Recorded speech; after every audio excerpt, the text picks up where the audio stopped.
Welcome back to the third Saturday in October, your SEC water cooler podcast for the rest of us.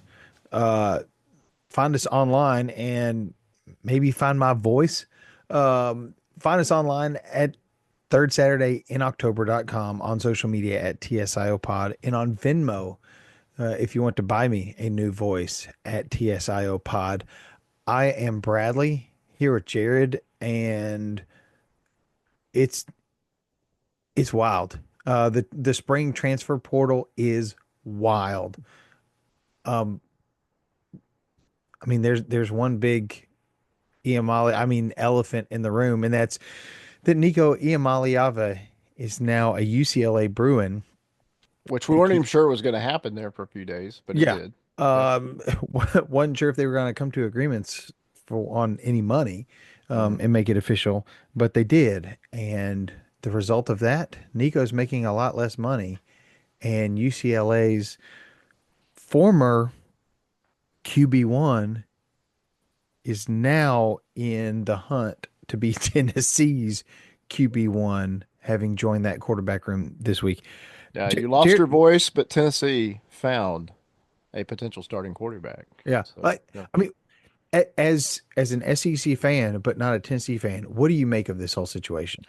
Well, obviously, I think uh, there is massive need for reform in the NIL space, and there's a lot of what ifs on what could happen and what should happen. And I think you and I both are for the players getting paid, but that needs to have some parameters around it, just like Yeah, it does for coaches and anybody else in professional, world. So we're just now seeing the rearing of its ugly head, and it's not just at Tennessee because Auburn is experiencing this now with one of our basketball players that's supposed to be coming back. We'll get into that here in a minute. But yeah, it's not isolated with just Nico. It's a situation that's rampant and just we haven't heard always heard about it, but it's out there. Nico going to UCLA. I think he's going to struggle. I think he's going to end up being a cautionary tale of what not to do. yeah, I'm not even sure you see him on Sundays, to be honest, but we'll see. Maybe I'm completely delusional and I'm wrong. That said, I don't like it, but I do like it for Tennessee in the sense of getting Aguilar. yeah, I think he's a good player. I think he was, more than reasonable at App State, yeah. which is certainly more reps than the new guys coming into Tennessee. So I think he's a front runner for sure, and a game management quarterback, if not somebody that you can trust for a little bit further than that. He can throw the ball. I honestly think he landed in a way better Hmm. situation than at UCLA. So this Yeah, Nico thing kind of probably did him a favor. Um, absolutely. and so I think he's lucky. I think Tennessee's fortunate to have found somebody of his caliber and his quality in replacement, given the horrible situation they were put in. Um, could they have gone out there with a freshman? Probably. Would he have done okay? Maybe. Um, would there have been some rust and some possible losses with that? Probably. So um, I don't assume all of a sudden this is a 10-win Tennessee team, unfortunately, and I don't even know they would have had that with Nico. So Right. but I do think this absolutely protects what could have been a way worse situation. But there's no guarantee of that. But I do think this guy Aguilar is going to come in. He's going to make the most of it, and maybe he's there a year, maybe two max. But you got these other kids that are coming up and they'll be ready. And I think Tennessee's going to end up just being fine. And they may not have the same record they had last year, but I think this season's still going to be a decent season for them. UCLA, I'm not convinced this is going to be something they look back on and be proud of. Yeah. I bet they're going to regret it. Yeah. And I think, especially with the younger brother now leaving Arkansas and then having to pay back, likely pay back some of that money, Yeah. which I think is absolutely the right thing to do. Um, that just the whole situation is rotten. It's terrible. And So, that's what I was going to bring up is mm, Madden Iamaleava, Nico's little brother, who was committed to UCLA and at the 11th hour signed with Arkansas insane. has now decided to transfer to UCLA, and Unbelievable. Yep. Arkansas's AD is now at least threatening and maybe taking legal action against Madden because they had already started paying some of that NIL money. And he's like, well, if you don't even suit up for us, I want that money back. Um, Yeah. wh- Totally fair. which Yep. which could also send shockwaves across college football and how these things are handled. Um, I'm very interested to see how this quarterback situation at Tennessee plays out because you are getting a talented quarterback in Aguilar, um, though he only has a few months to learn the offense. Now, granted, from what I understand from people who understand football, X's and O's a little bit better than I do. Coach Heupel's system is one that a quarterback can pick up quickly. Um, so can he come in and learn it quickly enough to really have a handle on the offense um, for week one against Syracuse? Whereas Merklinger, who has had a full season, a full redshirt season, much like Nico did before Nico's first start, to learn the system and kind of immerse himself in the playbook. Um, Merklinger was the top 15 QB, I think, in his class, maybe top 12. Um, 4-star. I mean, he's no slouch. We just hadn't seen enough of him, and there wasn't quite the hype that there was around Nico. But does his? I'm interested to see because he has seen some live reps now, not against great competition because it was usually a mop up duty. Um, but I'm interested to see Aguilar, who's got more poise, um, and is a little more developed, I would think now, versus Merklinger, who's got the better handle of the offense. How do those two shake out? And George McIntyre, who is a 5-star, I don't know that he was consensus 5-star, but top top five, top six QB, I think in the class. He may be top four, but very very talented. Um, a lot of the talk after the spring game was how well George McIntyre did. Now, granted, spring games meant to make quarterbacks and offenses look good while also um, giving the defense good work as well. But you can't hit the quarterback. The quarterback doesn't have to worry about the pressure quite as much because they're not going to get hit. The whistle may blow, but they're not going to get hit.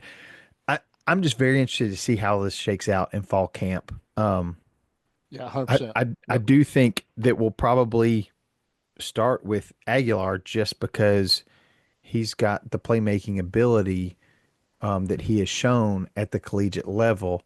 But I mean, time will tell how much he grasps this offense right off the bat because you got Syracuse. I can't remember who our second game is, and then you got Georgia. You start off the SEC season with Georgia, and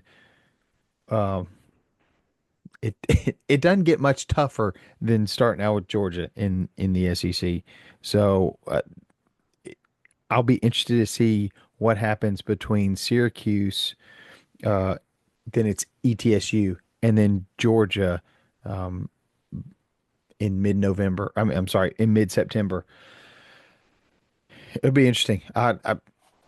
I'm I can't wait. And also, I'm kind of like, I hope it takes a long time for fall to get here, just so our quarterbacks can have as much time to prepare as possible. Yeah, what's up? Um, Yep. I gotta say too, I've been quite impressed with Tennessee's uh, lack of activity in the outgoing portal. just because when somebody like a highly touted quarterback leaves, often you see some fallout. But it everything that I'm hearing, it kind of sounds like the team is really rallying around this as an opportunity to go prove themselves that they are more than just this one guy. So you may see a Tennessee team playing with a little bit of a chip on their shoulder this fall, which I don't hate. Yeah, no, nor should you. I think Tennessee is going to be just fine. I think their season is not uh, probably going to be what Tennessee fans would have liked with Nico, but I think it's not going to be a massive fall off, and I think they're still going to be a good team, and I think UCLA is just uh, they're going to really regret what they've done.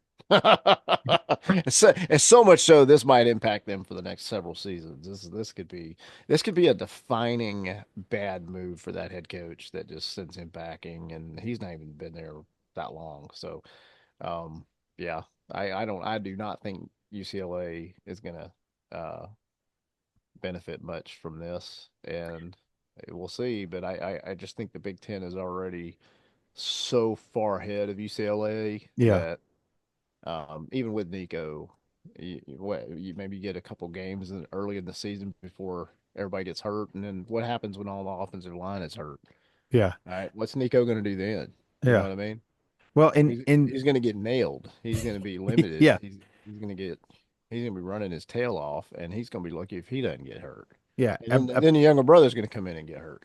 So it's this is a I disaster. I mean, it sounds like all the demands that Nico's dad was making of Tennessee, it's every better offensive line, better weapons at wide receiver, possibly changing the offense. It's like all of that got worse Oh my gosh. with UCLA. And okay, so I'm looking at the 2024 schedule, and trying to figure out, okay, which of these games did Nico really make a difference? Against Chattanooga, winning 69-3. No, I Yeah. could probably go out there and win against Chattanooga. Beating NC State 51-10.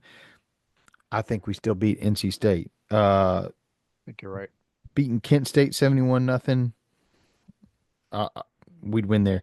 Oklahoma, we won 25-15, and that was very much a uh, vanilla offense for the second half when Nico was hurt. I think that one's winnable without Nico. Arkansas, we lost, so Nico obviously didn't make a difference there. Tennessee beat Florida 23-17 in overtime.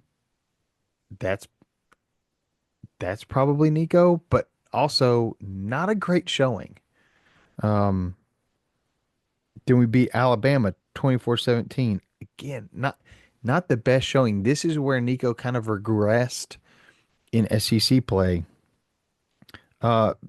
Beat Kentucky 28-18.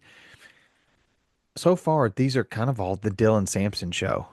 And I think we won these games because of Dylan Sampson and our offensive line opening up those holes for him. Beat Mississippi State 33-14. Uh, lose to Georgia pretty big. Beat UTEP big. Beat Vanderbilt by 13, and then just get wiped against Ohio State. I don't know how much Nico really made a difference as much as Dylan Sampson in these close games last year. So I don't know how much worse off Tennessee really is when Nico had 2,600 yards. Um,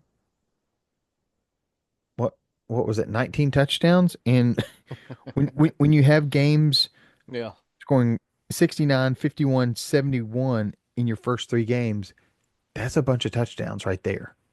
Um, so I don't know. Like you said, they may be a little worse off, but I don't know that we've fallen off a cliff. No. Um, No, especially with Aguilar. Yeah, absolutely not. No, you're gonna be fine. So Tennessee is gonna be okay. yeah, And this year, even if the bottom falls out, which it won't, but if this, let's say, a seven win season, which is definitely below the Tennessee fan expectation at this point in Heupel's tenure, yeah, that is still salvageable. And the fact that Tennessee was in peril for just decades, it felt like prior to Heupel. Whatever's going to happen this year is nothing compared to where you've been. right, So yeah, you guys are going to be all right, and I think Tennessee's going to be just fine. And I yeah, really love the fact that you guys have a what I consider to be a reasonable quarterback and who's capable and knows he can learn all the offense and be perfect at it right out of the gate. Probably not, but I think they'll figure out a nice way to have the packages set up and do the things they want to do. And I think Tennessee's going to be all right. I really do. I'm just not convinced Tennessee's going to fall off the cliff. agreed.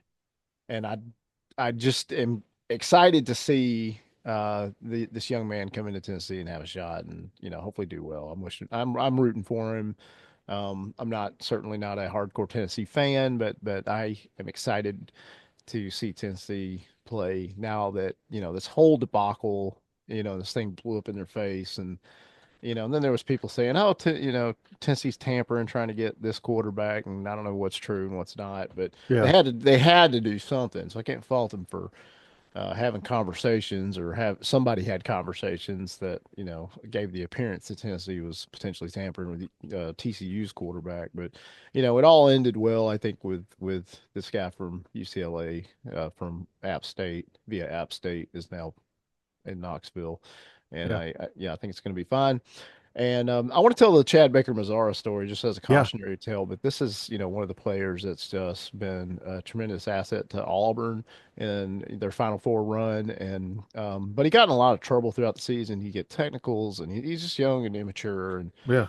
he got asked back in February to re-sign a new deal for the next year to keep him around another season, and they gave him a little over $1 million, and he's 24, or I don't know how old he is. He's something like that. But that's a lot of money for anybody, and he was thrilled to sign and take that money. Well, then the portal opens up after the Final Four, and we get the leading scorer from the Big 12, which is a player from UCF. And then Mazzara finds out that this kid from UCF, who hasn't even played for Auburn yet, is already making twice what he's making. Mm. Well, that hurt his feelings, Bradford. That was devastating. I was part of the Final Four squad. I'm going to be the leader of this team next year. How in the world can I not be worth what he's making? But hurt, you know, ridiculous. I'm going to join the portal.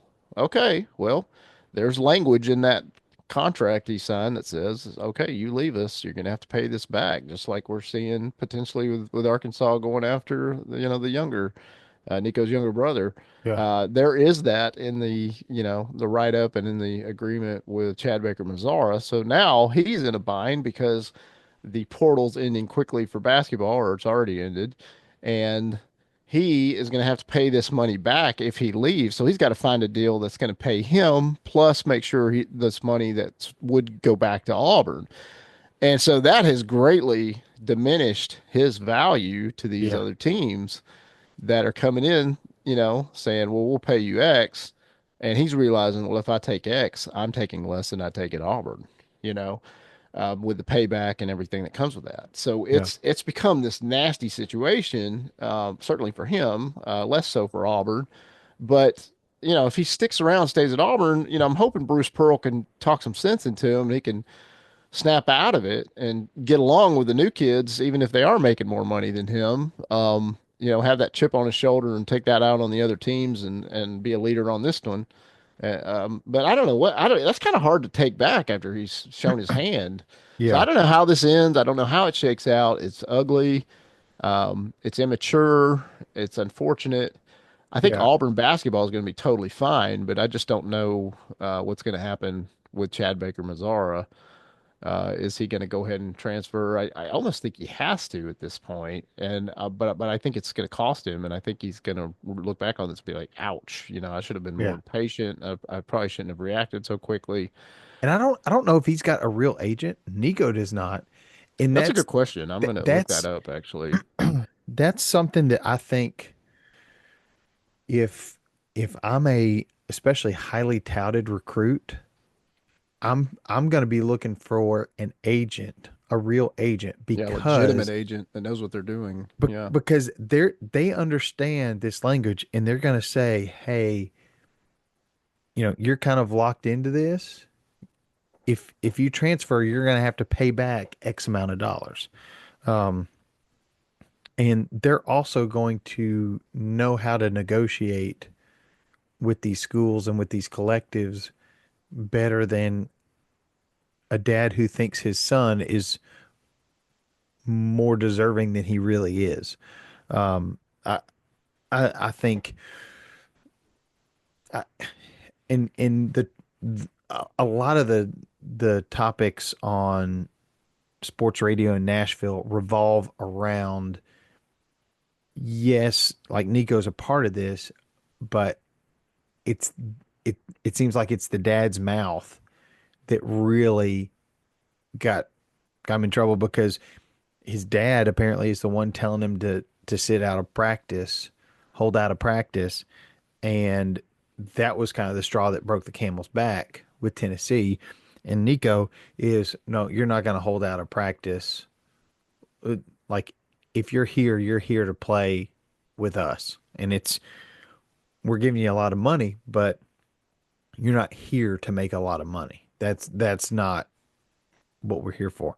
And it it a real agent is going to have a level head to think through these things. And okay, if we want to go get more money, here's how we leverage it.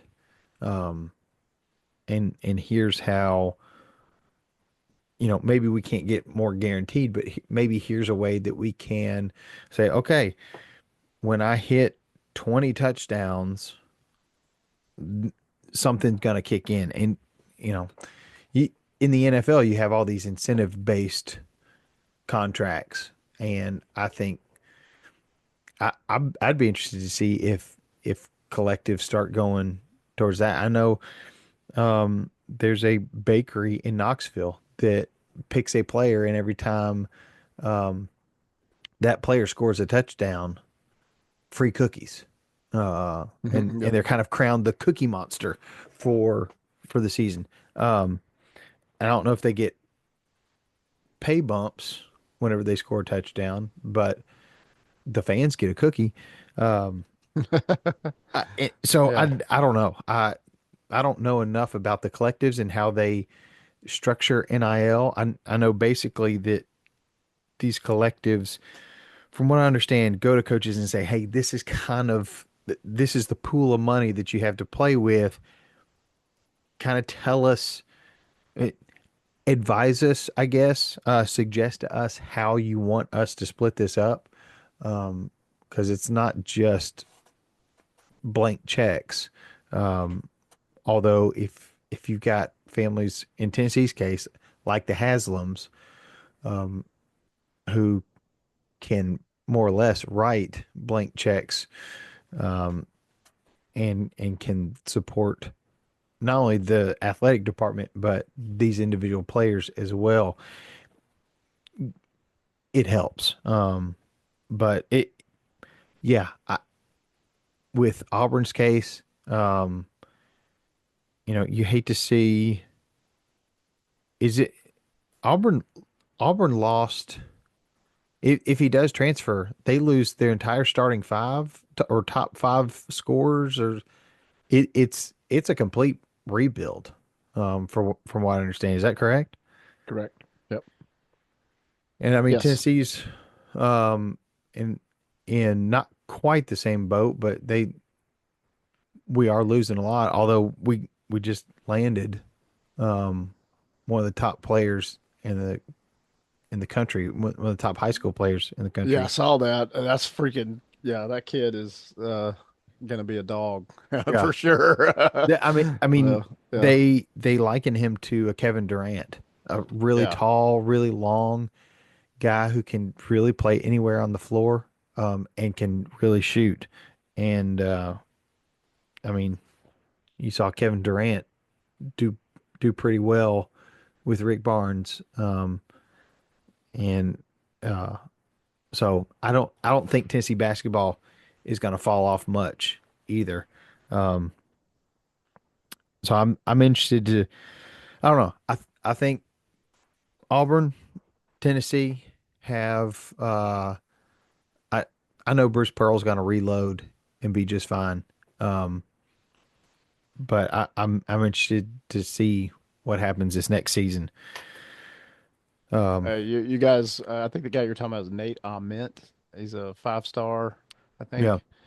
Yeah, that kid is crazy good. Then you guys got some good portal additions. A kid from Maryland, a kid from Vandy. Vanderbilt, yeah, Yep, and you got several returning guys with yeah, Okpara and Phillips, Estrella, Boswell.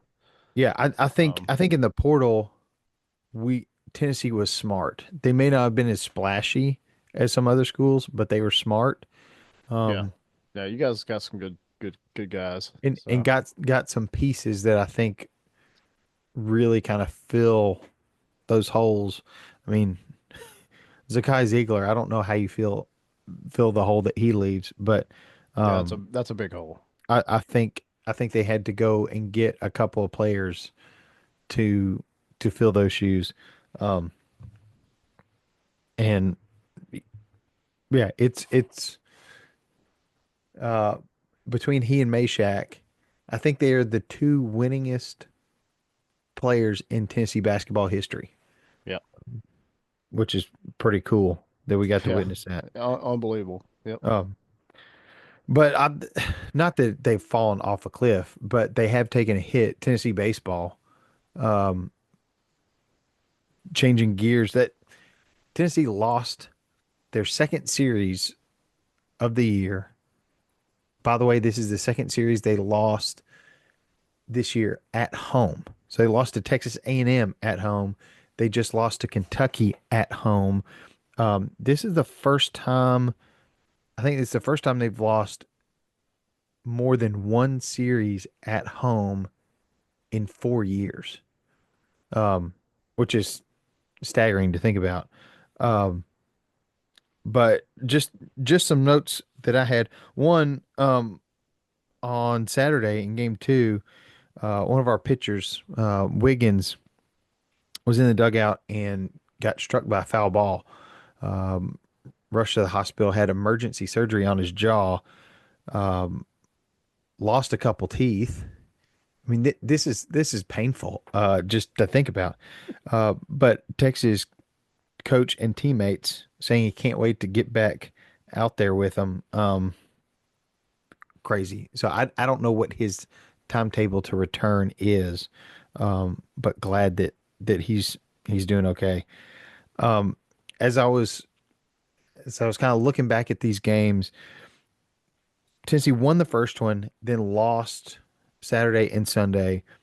Um, there were in it was not the same baseball that I've seen played through most of the year so far. Two errors on Saturday, um, early, and you could like after that, it felt like the offense was just not there. I don't know if they were trying to force too much, but this is a team that returns only two um, position players from last year. So you've got a lot of guys who are taking on new roles or are just new to the team, um, and just mental mistakes throughout all this, swinging at bad pitches, um, not trusting their abilities. It if you haven't played a whole lot of baseball, sometimes it doesn't make sense. If you're By the time you get to college, you really don't think about throwing the ball, whether it's pitching or fielding. You just kind of rear back and let it go, because all the muscle memory just gets the ball to the right place. And it looked like guys guys were thinking about it too much. Um, and baseball is very much a game. If you get too much in your head and lose your just relying on your muscle memory, it all just kind of goes haywire. And it felt like that's what happened Saturday. And Sunday, you're just kind of back at the same thing again. Couple errors, and it just snowballs from there. Um, a bright spot is our sophomore backup shortstop, Ariel Antigua, made a fantastic diving catch. He is kind of like Zakai Ziegler. He is much shorter than everybody else on the team, but made an outstanding diving catch at shortstop, only to get up and somehow muscle the ball to first to uh, getting out. And then uh, we beat Lipscomb. Let's see, that would have been last night. Beat Lipscomb 11-1, which was like good to kind of find a rhythm again because now we have to travel to number seven LSU. So it's number six Tennessee versus number seven LSU down in the Bayou this weekend. I'm not saying that this is a must win for Tennessee, but they need to find kind of their rhythm again, even if they don't necessarily win the series. They need to have a good showing this weekend to show that they can bounce back. Coach Vitello's comments after the Kentucky series loss is against Ole Miss in Oxford. You split the first two games, so the third game, there's a lot on the line, and the Vols didn't blink. They really stood in there even when they got down early to come back and win. And his comment was, "Hey, if you've done it once, you can do it again," Yep. and just didn't see it. So I'm not I'm not too worried at this point. Pitching hadn't been great, but I, it's again, like I said, it kind of snowballs. You get some errors, and as a pitcher, you start you start thinking too much and trying to do too much to get strikeouts instead of just getting outs. However they come with it, strikeouts, flyouts, ground balls, whatever it is. Um, you start trying to do too much because you don't trust the guys behind you. Mm. Yep. And so I think the pitching staff needs will do a little growing up, just getting through this mental stuff as well. But tough task taking on the Bayou Bengals It this weekend. is. Should be a good series, and I certainly not counting Tennessee out. And Auburn seems to be doing pretty decent in baseball recently, and Yeah. I'm happy with that. And I did watch some baseball, some college baseball this weekend a little bit. Easter weekend, I enjoyed some Florida and Mississippi State, believe it Yeah. or not. Yeah. Not my first pick, but that was what was on, and so I did allow myself to watch it. But I do intend to be watching some Auburn baseball this week and try to catch a little bit of that Tennessee LSU series as well. So, Yeah. Very thankful for ESPN Plus and the mm, SEC Network, because that is, I guess, really the ESPN app and SEC Network, because that is how I watch a lot of baseball over the weekends, yep. especially the games at night, laying in bed with my kids trying to get them to fall asleep, and they fall asleep to Tennessee baseball on just kind of a glow on the screen. But man, there's been a lot happening in the last week, and it feels like it changes every minute. But It is. It has been wild. I don't remember it being quite this involved, and I've enjoyed it, and I've also mourned uh, for yes, Tennessee, and I've been proud for some other people. So I love college football. You do too, and whatever it takes to get college football to stabilize, because these networks that have invested billions of dollars into these TV deals and all this stuff, they're not going to let this thing go up in flames. They're going Right. to they've got too much invested. Yeah. So they're going to make things happen, and it wouldn't surprise me if we see some at least first iterations of adjustments now that this Nico stuff went up in flames. I think you're going to see some uh, some movement that is actually going to be to the benefit of college football. So I can't predict exactly what that's going to play out as initially, but we're going to see something, and it's likely to help reduce some of this nonsense. We all want to see these players do well, and we all want to see these teams do well, and nobody likes the spring transfer portal in football. I hate it. Yeah. And the fact that you can't even have a spring game anymore for most schools because you're afraid of, what that could mean and, players leaving, it's just insane. So, yeah, fix it, Jesus. And, I'm grateful for what we've seen so far this last year in football and basketball and what we're seeing now in baseball. And, I still love these sports, still want to see these players do well. And I think we got good things to look forward to. So, Absolutely. yep. It is. I'm thankful we still have great SEC sports going on because I love. Uh, I mean, obviously, I love Tennessee, but I also love the SEC. Texas is your number one baseball team. Um, Yes. you've got Arkansas up there, Vanderbilt, Georgia, Auburn, Tennessee, LSU. Um, can't remember if Ole Miss. Like, there's a lot still, especially at the top of the top 25, but in the top 25, hailing from the southeastern portion of the country. I I love to see it. Um, it's my second favorite thing on earth besides my Tennessee Vols, and I know you feel the same. I do. That Yes. SEC above all else except Auburn. Um, so Yep. I can only imagine what happens the last few days of the portal. I doubt that it's going to be as hectic as it's been, but there are schools that have openings with having all these quarterbacks, especially, move around.